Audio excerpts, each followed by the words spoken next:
Hello and welcome to the North Bank. It's another North Bank Meets episode, and I am your host, Steph, today. Just before I introduced our lovely guest, who's kindly given up their time, I'd just like to remind anyone who's watching or listening that you help spread the podcast by leaving a rating or a review, a like, a subscribe, and all those sorts of things. You can find us on YouTube at North Bank Pod, and we're on TikTok and Twitter and BlueSky and all of the above. Okay, so hit us up in the normal places, spread the word. If you like what you hear, tell the world. Okay, so on to our lovely guest today. I am joined by someone who has put lots of videos out there under the heading Merchandise to Survive, which I really want to talk about. They're also part of the Latte Firm podcast and describe themselves as an ultra.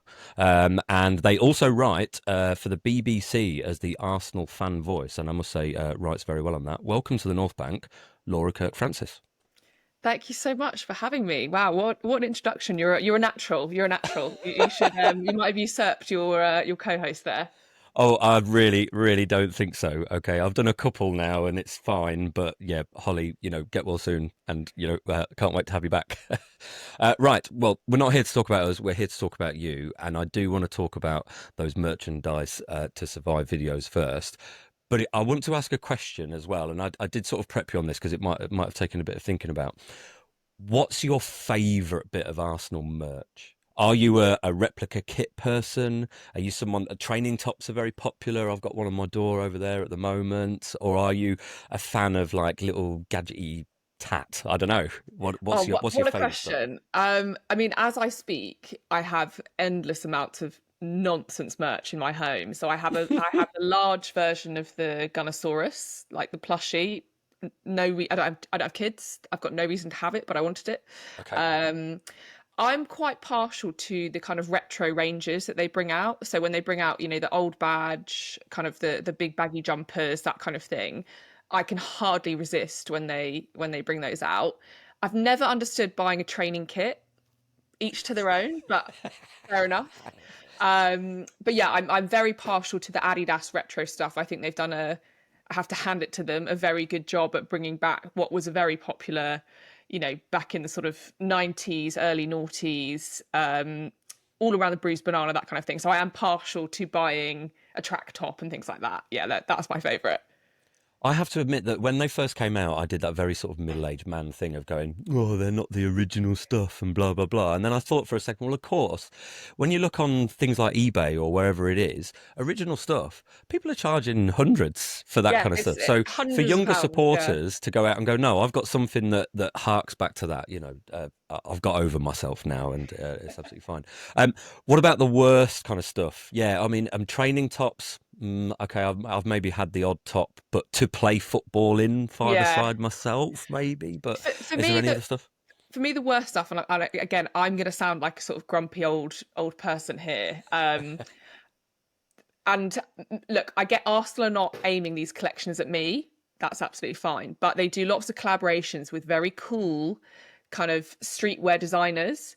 And I've never heard of them. I've never heard of them. I know there's one coming soon, had never heard of it. It looks very cool. It looks very, very streetwear for the kids.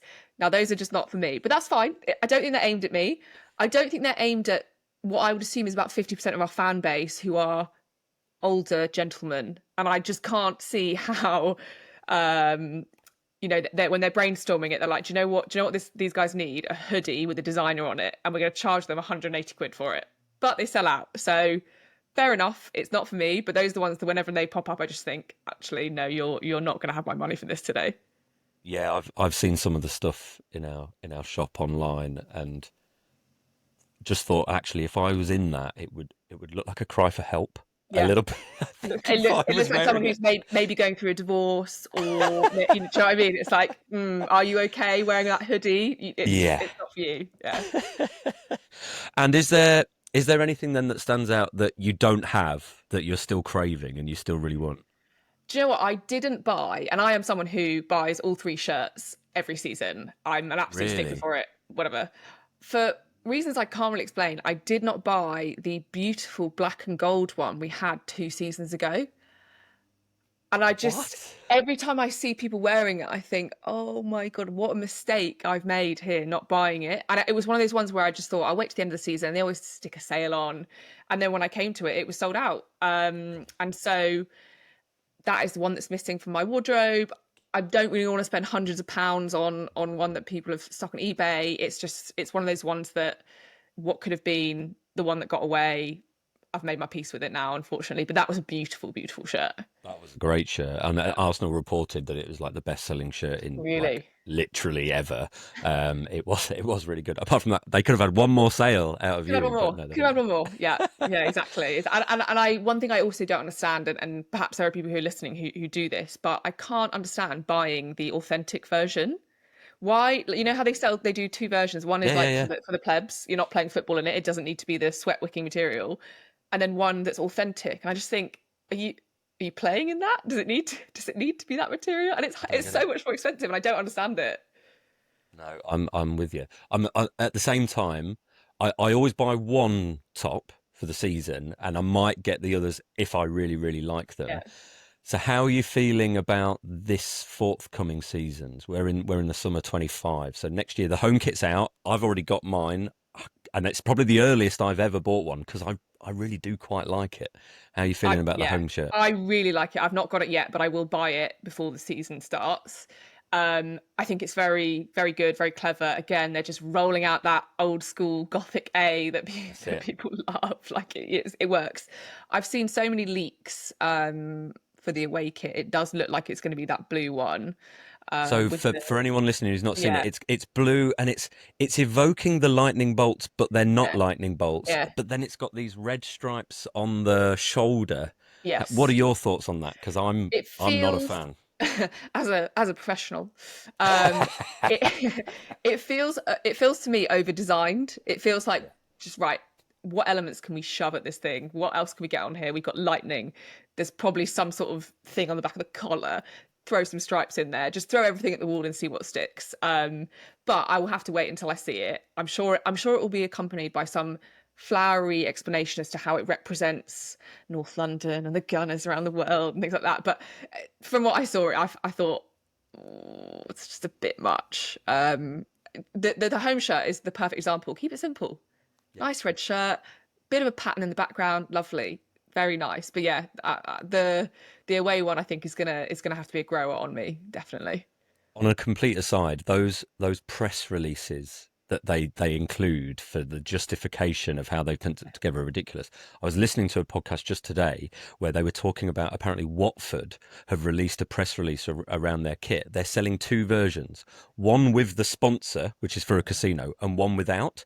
But when you read the press release and they read it out, it's almost apologising because the sponsor brand looks so bad that they feel they've had to bring out a second version without the sponsor on it because Oh it just my, ruins the it just shirt. ruins it. Oh, That's you hilarious. you just think like just own it. If you've taken the money from that betting company, I'm afraid you've What made your can you bed, do? lie in it.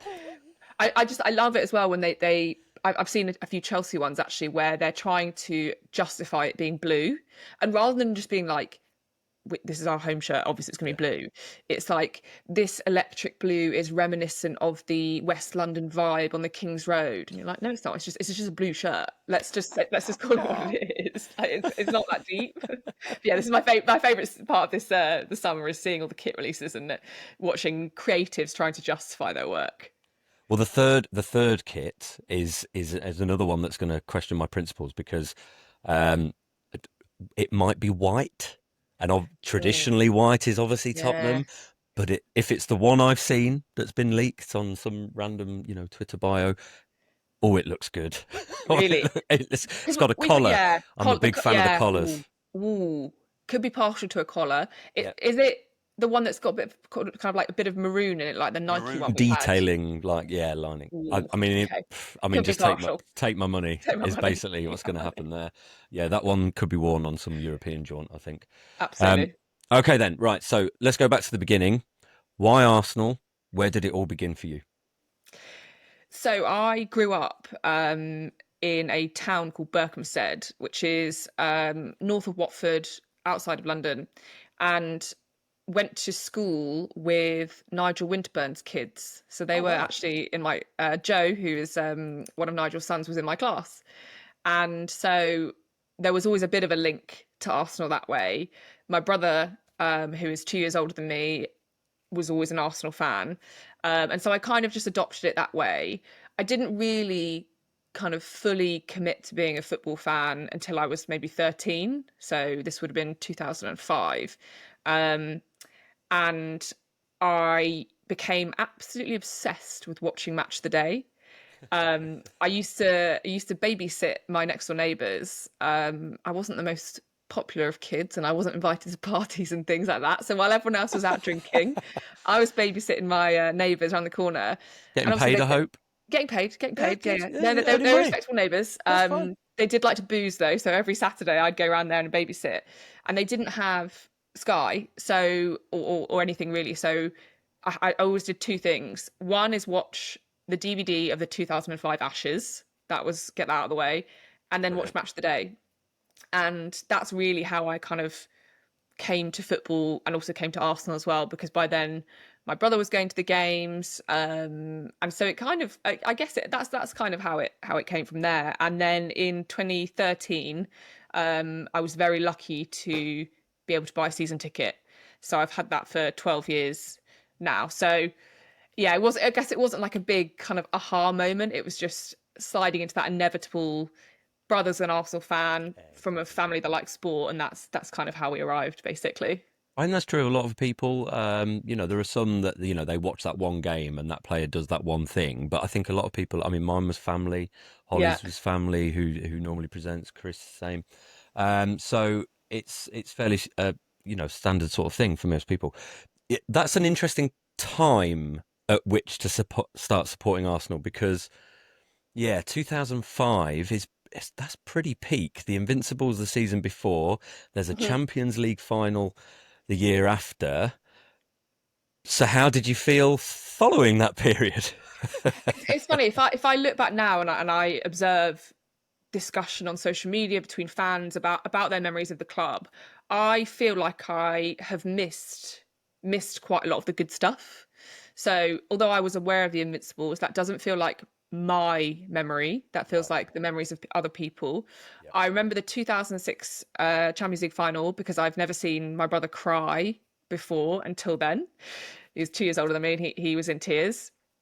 And so quite a lot of my fandom of being a fan is kind of, I feel like I've fallen in the cracks of missed the glory years, have survived the absolute bleakness of the late, noughties, early teens, and am now. I feel like I have a history with the club. But yeah, certainly to come to football after the Invincibles, after the teams that won the doubles, things like that. Although I'm aware of them, that's not my Arsenal, if that makes sense. Yeah. Obviously, it's part of the history, but I wasn't a fan then, so I never feel like I got to experience that, which is why I can understand the desperation amongst some of the fan base at the moment for that success, for that high again. But certainly, yeah, it's been, yeah, it will have been 20 years now. Gosh, that's terrifying Yeah. Well, I mean, you said for that you were me. 13 in 2005, and I'm doing the Yeah. maths thinking, God, I'm old now. So, don't worry about it. You've got a few years on me yet. So that actually rings true. I interviewed a comedian, Alfie Dundas, a few weeks ago, and he's 25. Mm. And Oh, well, a exactly. child, But at the literally a same child. time, Yeah. he just again, he sort of echoed what you said about how, yeah, people talk about the Invincibles and this, that, and the other, but just means nothing. So when he Mm. looks at this team, this is the best team he's ever seen Yeah. Yeah. because he's so much younger. And I think there's a few Arsenal fans, maybe of mine, who are just kind of like, oh yeah, people don't understand and like this, that, and the other. And yes, we've seen standards that maybe have topped that ever so Mm. slightly, but at the same time, you can't do down just how good this current sort of iteration is, really. Um, Yeah, exactly. And I think one of your previous guests, she's Guna Girl oh, on, Amanda, yes, same old Arsenal and podcast, yeah. I think she's spoken quite a lot about being at Anfield and things like that. And I think it's interesting as we kind of grow up in an era of social media, which obviously wasn't had before. You're so much closer to the game, and I do think that's an interesting dynamic when you can access the game. We have so many more fans, but we haven't seen that success. I love all the kind of Twitter feeds that are like, right, what would social media have been like during that, during that, when Arsenal went 1-0 up, like what would the podcast have been saying? So yeah, it's a fascinating, and it's to us, what I love about football is it's so much about human behavior that just it's just so interesting. Well, we've joked before because we signed Bergkamp for a record fee. He didn't Yeah. score for 7 games.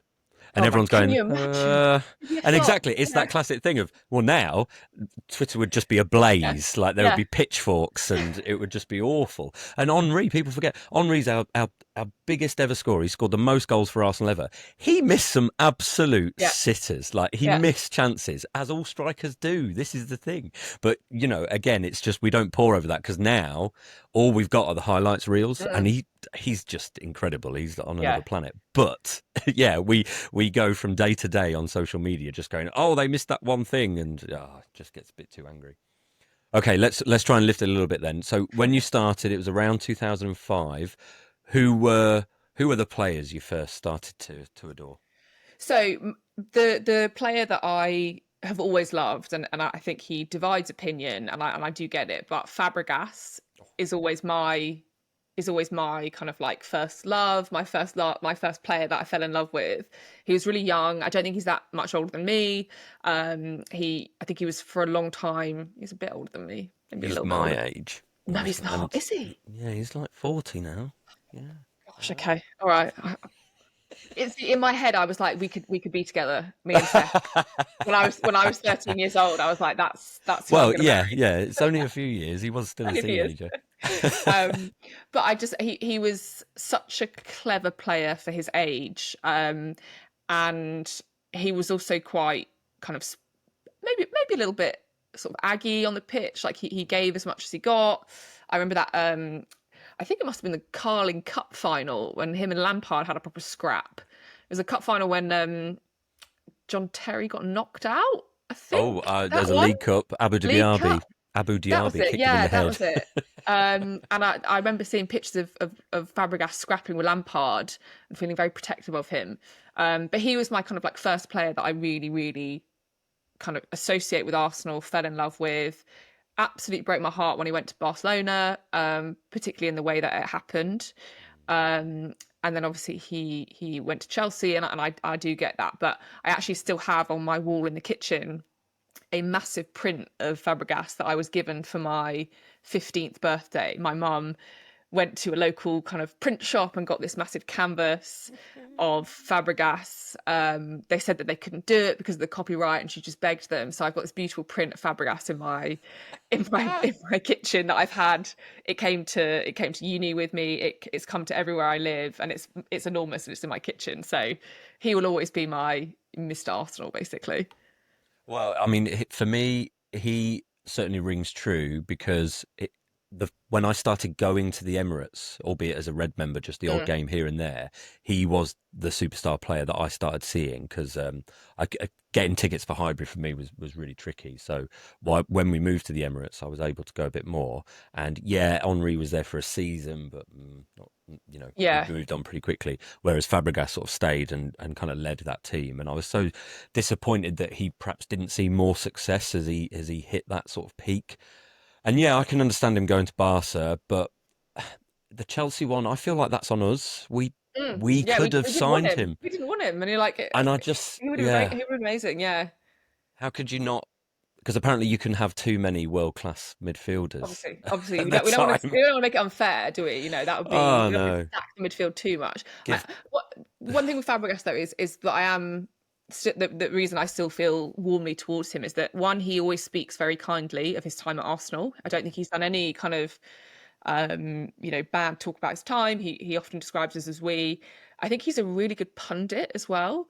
yeah. I think he's, when he's on for the World Cup and things, I'm like, wow, this is a very articulate, very clear, much better than Thierry Henry, I have to say.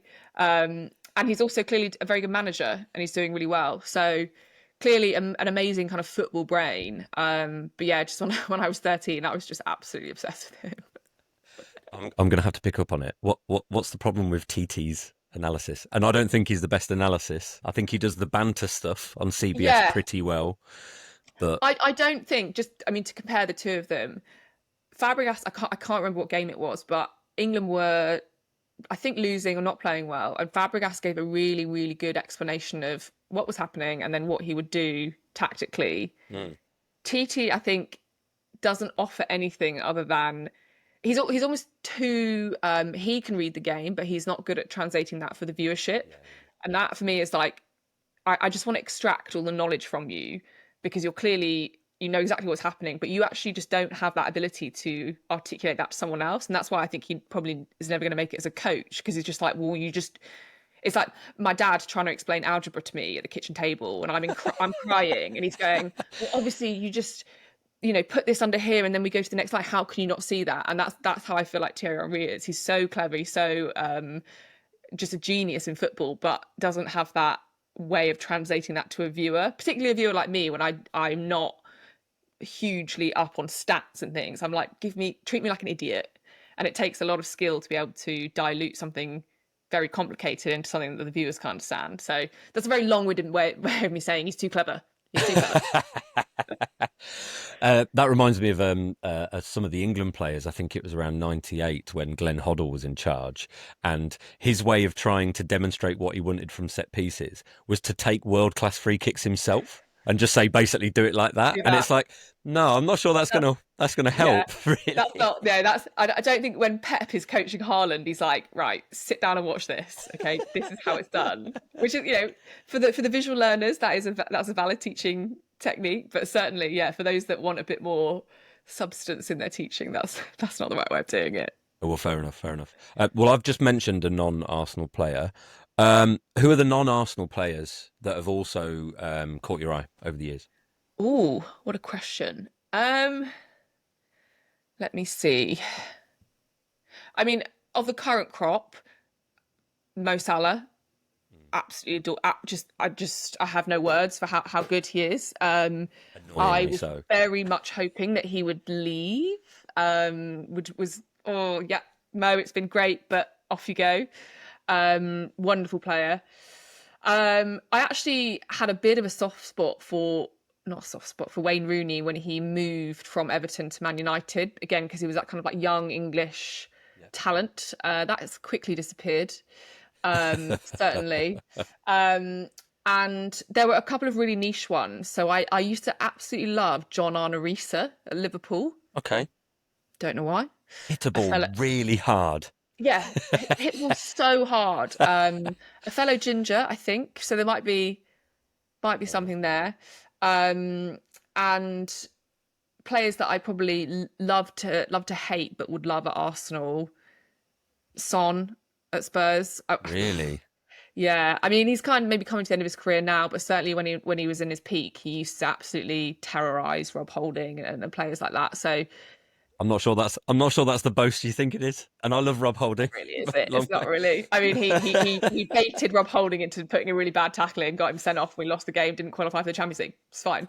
Yeah, I know. Yeah, yeah. That's probably that's That was probably the the yeah. earliest. That was the earliest I'd ever left a football match because it was at Tottenham, and I was just like, was it? Did that make it 2-0 or 3-0? I can't remember. Yeah, I it was just was. like, We there's were no losing way that. I'm walking up the high road after No, that. 67 minutes gone. See you later. that was Sorry. that was that was a real low point actually in recent history. That one because the stakes were so high and we were just so poor.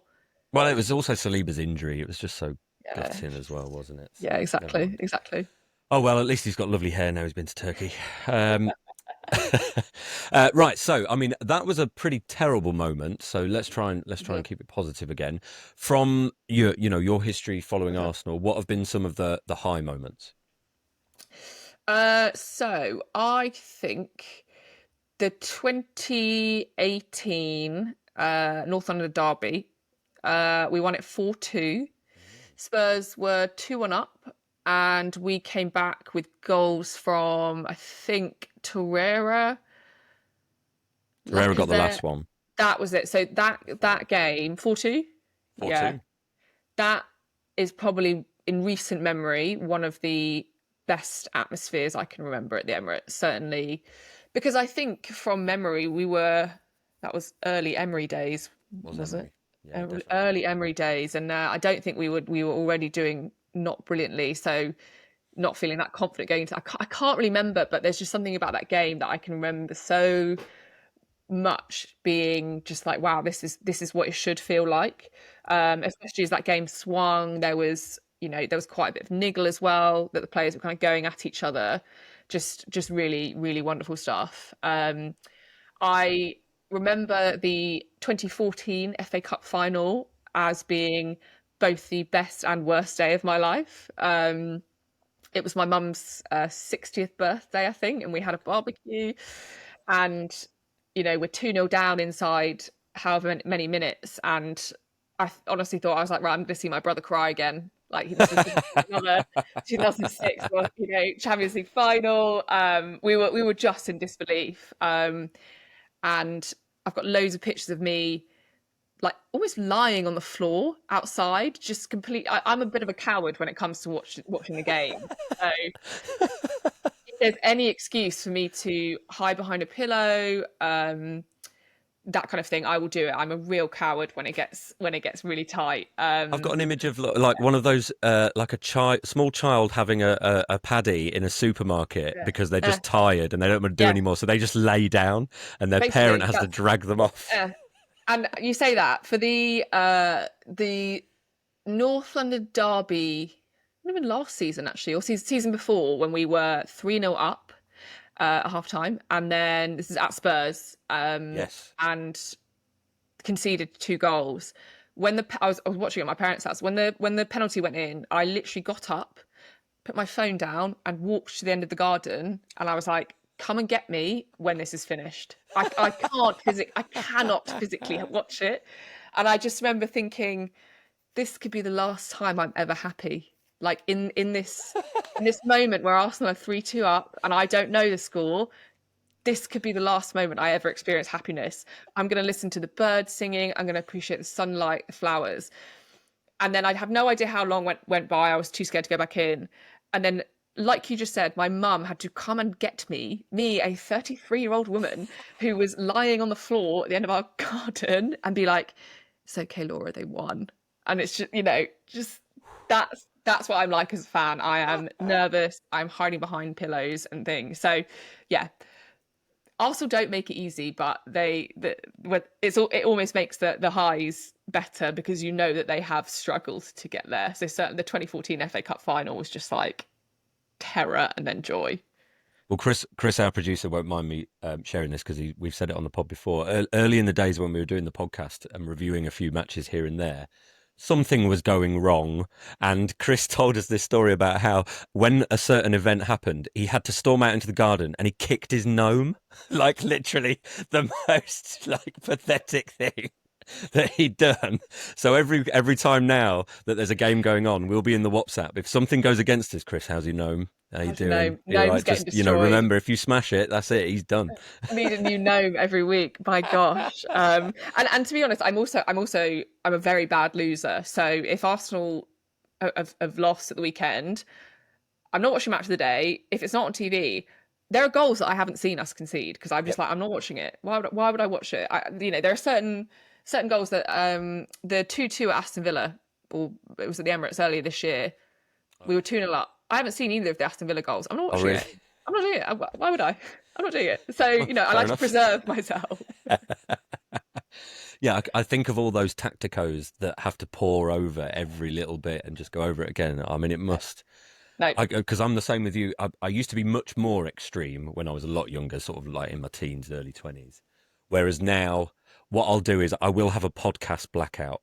Yeah. So not like if it's been a particularly bad defeat...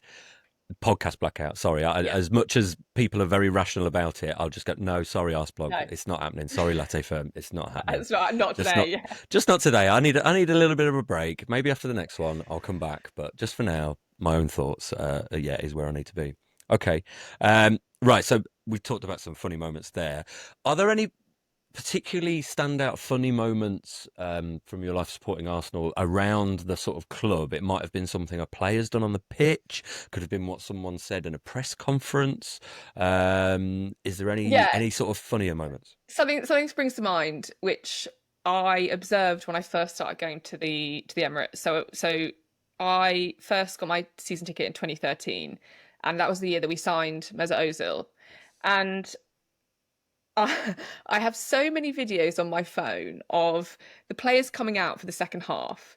Now, lots of clubs do this, but the physio or the fitness coach will come out and they'll put a couple of cones out for the players to do, a little bit of footwork Little along, shuttle whatever, run or something. little Yeah. shuttle run, whatever. And without fail, every single time, Arsenal team would come out, they'd all go through it with a bit of enthusiasm, a bit of a sprint, whatever. Mesut Ozil would literally walk over them as if he did not have a care in the world. And this happened every single time. And I think it's so representative of the type of player he was, that he just looked like he didn't care, but was also so brilliant. So you'd have like, Alexis coming out and doing this like shuttle run through the cones, and then a very languid Mesut Ozil would just come up and just like just walk through these cones. I just get absolutely obsessed with it. So I made sure I was in my seat every time. So I'd be like, right, let me get my video of Ozil disrespecting the coach. And it's just things like that you kind of pick up on when you're there and it's half time and it's cold and things. You're like, right, I need some sort of entertainment here. You've the way you've painted that picture it makes me think of Alexis as like Scrappy Doo, just kind of like ready Yeah, to go at them, and there's Mesut Ozil completely. like Shaggy, just going, nah, come No, on, let's just go get some exactly. food and just like chill Yeah, out. yeah, exactly. And the choice, that's the best way of describing them. Like, Sanchez was all energy, grit, determination, whatever, and then Ozil was just like, "You'll get my effort when I need it." Like that's it.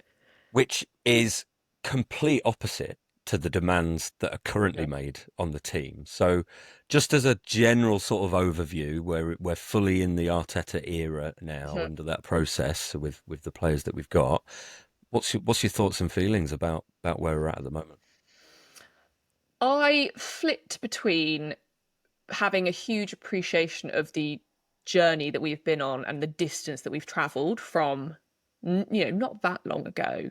That there's a graphic that always appears on social media, and it's from our run of games in December 2019, I think.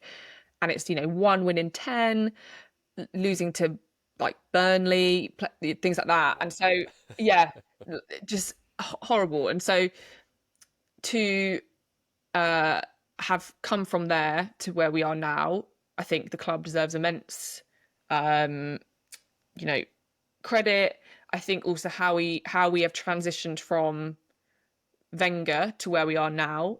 I think that often gets forgotten as to how that happens at other clubs. You see the mess that Man United are in, Yeah, and yeah. how it's happened to Arsenal. That said, I just feel frustrated that we haven't got more, because I think the group of players deserve more.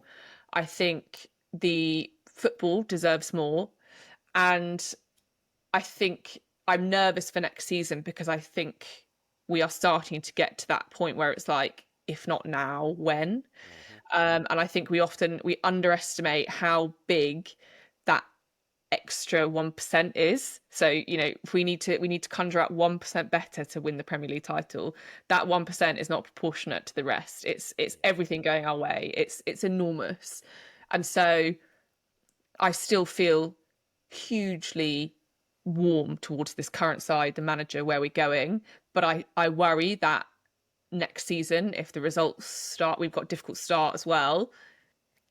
I worry that we will start to see impatience from the fan base. We already have that anyway, but um, I think Arteta will be under pressure if he doesn't deliver something next year. I really do, which I think is more a representation of how good the side is, rather than Arteta not being good enough. It's more just, how could you not deliver silverware with this group of players? Yeah, that's my kind of summary. It is summer though, so I've taken a bit, try and just have a little distance from Arsenal. If you ask me this again in like a month's time, I'd be like, right, well, we're winning the title this year, so I'm so excited. Well, we actually said before we started recording that we weren't going to do much on transfers, but I think there's a clear direction that the club are also looking to invest now at Yeah. this point and try and make that 1%, as you put it, to bridge that gap. But it's still massive, and you still need the stars to align in some Mhm. way. Every club needs that little bit of luck. So we're all here for it, and we'll see how it goes. Um, of the players, then, who are the players that stand out in the current crop for you? Who do you get So, excited about? I mean, I still, whenever I see Declan Rice in an Arsenal kit, I'm still mind is blown. Like he's literally right there on the pitch. That's Declan Rice, and we paid 105 million for him, and he's brilliant. So Where do you sit in the ground? Just I am right incidentally. above the tunnel, so Oh, okay. I'm actually seat number one, Ooh. which makes me feel better than everyone.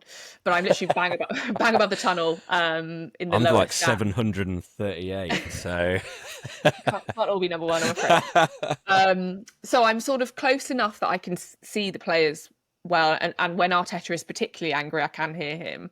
nice. So Rice, I will never ever stop being excited that he is an Arsenal player. I just think that represents such good business, and a real superstar. Um, I think both Saliba and Gabriel are. I mean, it sounds insane to say they're underrated because I think they've got their flowers now, but for so I know long, what I you think mean. we have really suffered in that department, and you can't overestimate, sorry, how important they are to this team. So, as I said, I'm a real nervous fan. Like, I have this thing where when I'm in my seat and the people around me always sort of make fun of me, but as I get more nervous, I sort of start like sort of sinking down into my seat a little bit. Um, and I used to do that from minute one when we had, Mustafi, Mertesacker. There was just like a nervousness that there is a clangor in David each one of Luiz. these. David Luiz. Like, we have suffered. We have suffered. So I still think they might not. I mean, I think to be fair, I don't think we say they're underrated now. I think everyone appreciates how much value they bring. But for me, that's such a departure from where we were. And so as long as they're fit, I believe in this side. It's when one of them is out and who covers, but ultimately they are just so important, and they make me excited. And it makes me excited that we have two superstars in our mix who we maybe didn't have to buy in as well. I think that the way that they've been nurtured and the way that they have been played and preserved, they just, for me as a fan, that's what makes me. They might not be the ones kind of like in the headlines, although Gabriel scores some absolute bangers when we need him to. But yeah, they are the most important players, I think, for us. And I just want to give some props to Kivior as well, because the couple of occasions where he has to come in, he's shown himself to be very, very adept. And the one thing that we at the North Bank here have sort of maybe criticised Arteta for the most is his perhaps lack of trust in some of Mm, the squad. Clearly, there are one or two players who maybe aren't up to scratch, and a few of those moved on to Tavares, for example, yeah. this summer has gone. But I think there are a couple of other players that he could rely on a bit more for a few more minutes. I mean, we've said this summer, if Kivior decided to leave because he wants to play, he could have his pick of Mm, clubs across Europe because he is really, really good. But boy, would I like him to stick around and be a backup to Saliba or Gabriel, should we need him. So yeah, I mean, I just love Saliba's ice coldness and yeah. Gabriel's passion. They are the yin and the Yeah, yang. they're chalk and cheese, but you need one that's really fiery, one that's calm-headed, and it's just, And yeah, our, it's our our cool. defences over the years, you go back to Torre and Campbell. Mm, They had an interesting dynamic. Adams and Bold was similar mm, from when I first started supporting the club. So yeah, it's all about those relationships. Everyone talks about, Van Dijk is a very, very, very good defender. Very, very good defender. mm, He's had so many different partners that I think Arsenal do have the best centre back partnership. yeah, Yeah, Van Dijk's definitely up there for the best defender, but Konate's shown glimpses, but yeah. not really. And then Matip wasn't quite there. Yeah, so for us to have two that were so good and so good together is Mhm. just manna from heaven. Like you say, we have Yeah, suffered. I think with Kyrgios as well, I remember going into that Real Madrid tie and thinking, oh my word, like he is really going to have a torrid time here. Yes. But bar a tiny error in like the first 5 minutes at the Emirates, when I turned to my brother and thought, oh my God, Kyrgios, he was As you flawless. sank into your chair, no doubt. I'm basically on the floor at that stage in a pool in the kind of fetal position. But he was phenomenal, and I think in the away leg, it was one of those performances where like did not hear his name that much, which means he's doing a really phenomenal job. Like I don't want to hear your name if you're positionally in the right place. That's enough to thwart Real Madrid. So he was. I'll be gutted if he left, but I would completely understand that he's still quite young, I think. So if he wants to go and be a starter for another team, we should get some good money for him. But it would be a shame. Yeah. Okay, right. Well, that's bringing us towards the end, but we always like to end these North Bank meets with our sort of quick fire questions, and we'll see if it sparks some discussion from there. So at the end, obviously, feel free to shout out where people can find you at. But just for now, question 1, red or yellow? Red. Home or away? Home. Ooh, you had to think about that. See, Yeah. I'm more of a fan. It's hard to say, but like going to away games, yes. Yeah. Buying away shirts. I think when we get our away shirts right, they're good. They're good. I mean, I am partial to the fluoro one. I think I like it a lot. The one that we had 2 seasons ago with the black and the stripes and things. I think that's a great shirt, but I don't know what Adidas were thinking, but I like it. Oh, is that the one that's kind of like a purpley? No, the one that's almost like a high vis shirt. We wore it The 2 disco seasons ago. worms, as I call Yeah. it. The poisonous fish is what I call it, but yeah. Okay, right. I heard someone else say that it's like what are those lines on a map? The contour lines on a map and things like that as well. So I mean, it's just absolute nonsense shirt. If we'd won the league, I mean, I'd have bought it. But Yeah. I couldn't believe it. I had a guy, Callum. I know listens. Hello, Callum. He came up literally in the first week because it was when we signed Havertz. He showed up in that shirt with Havertz on the back, and everyone's going, "Have you lost your Have you lost your mind?" mind? He's like, "No, trust me, it's fine," and Fair it nearly enough. paid off. Oh, you like that one as well? I love that one. I just think it's so distinct, and I think it's association as well because we played some of our best football. Like when we went on that ridiculous run where we were just slapping teams 5-0 up, left, right, and centre. It was in that shirt, but it's also useful to wear when I'm on my bike. People can see me. That was the other one I'd heard. Someone said like council worker or something Yes, like that, road very much sweeper. so. Okay, next one. Journey or destination? Journey. Okay. Tactics or passion? Passion. I'm with you. Pub or social media?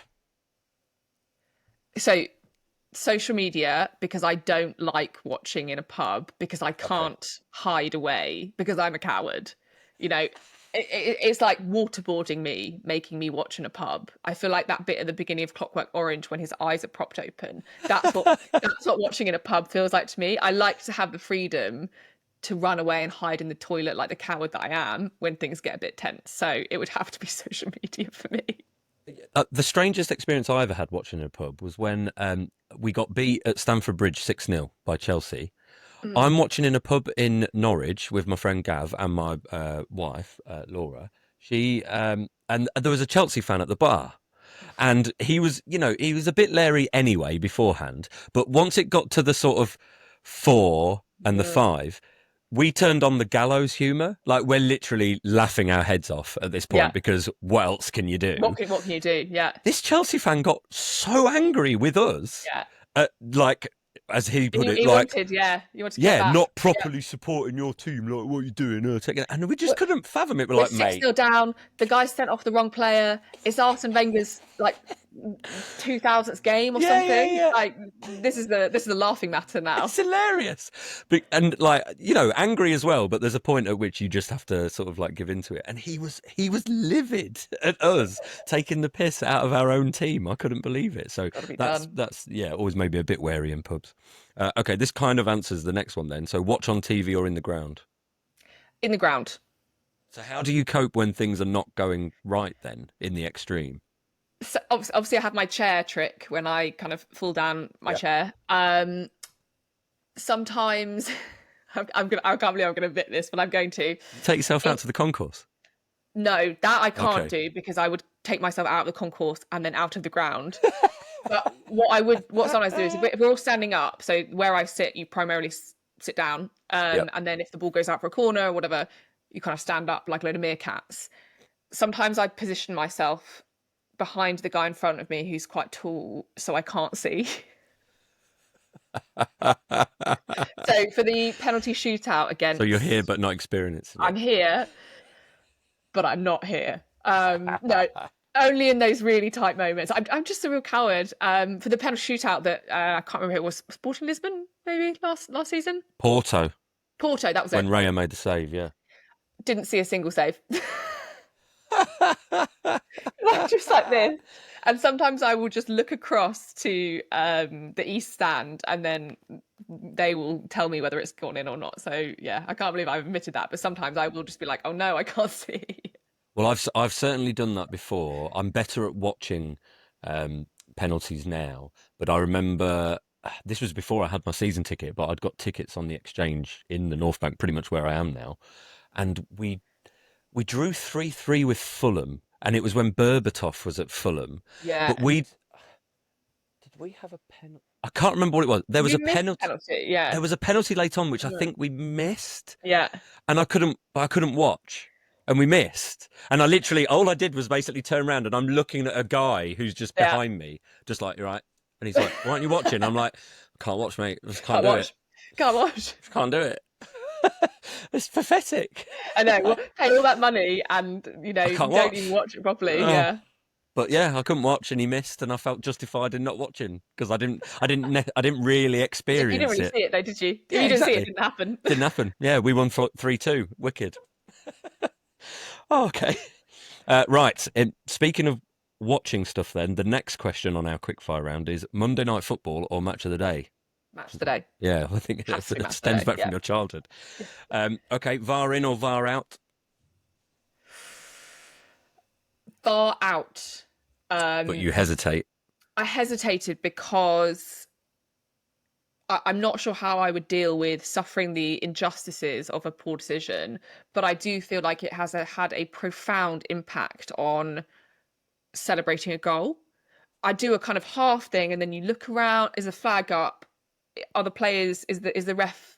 Look in his ear. It has changed things. And I don't know what the solution is, but it's not my job to come up with a solution. But I do think there is.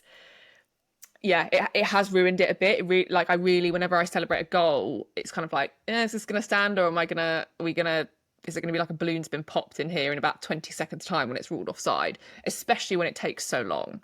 Like, if you're really zooming in, I mean, I'm going to sit on the fence here. If they could just tweak it a bit so that it's a bit closer to maybe cricket, where, if it's umpire's call, it's given as if it's not hitting, etc. But yeah, VAR out. I'm going to go VAR out.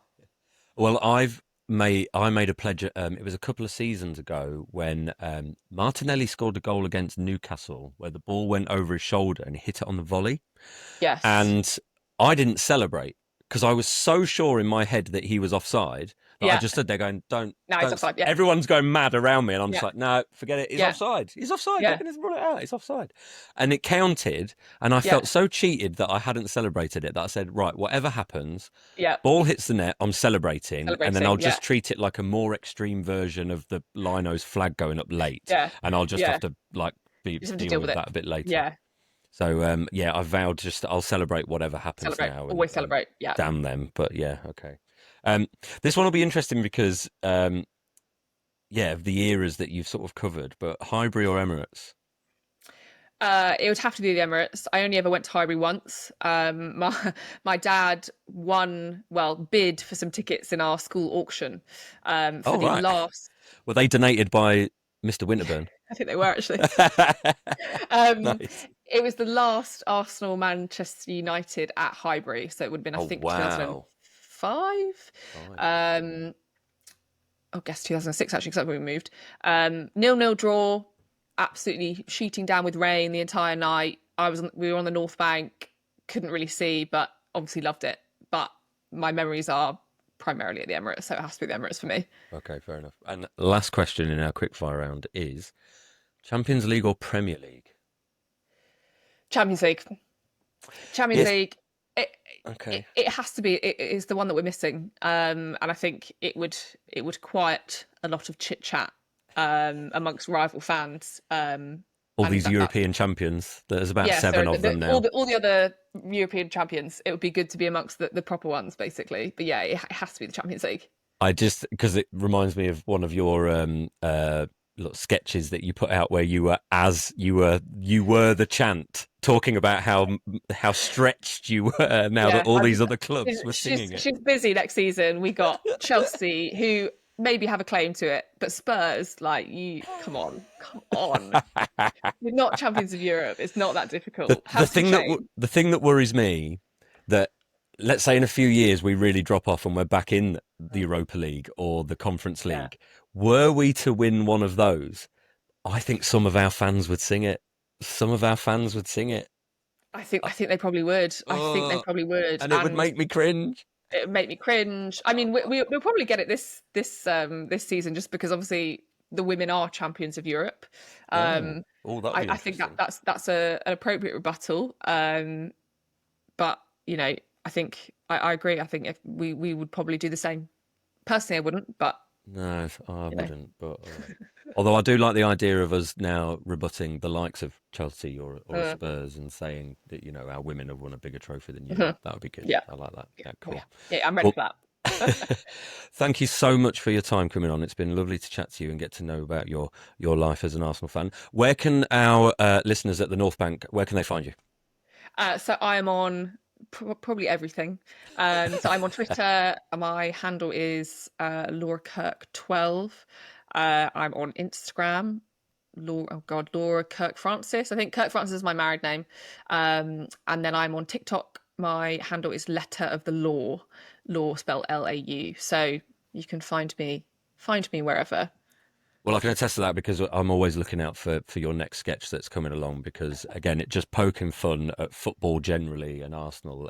You know, we're all here for it because football's great and we take it seriously, but it's the most serious of non-serious things. So, yeah, again, thank you so much for your time and for coming on. It'd be great to have you on when there's some actual football to talk about, maybe in the future. So, yeah, thank you for coming on, Laura Kirk-Francis. Thank you, everyone who's been out there listening. Again, don't forget to drop a rating or a review, and we will see you next time on The North Bank. The North Bank, an Arsenal podcast. Subscribe, rate and review on your app, and find us on Twitter, Instagram and TikTok at NorthBankPod. Email hello@thenorthbankafc.com and check out our website, thenorthbankafc.com. Produced by The Podcast Company.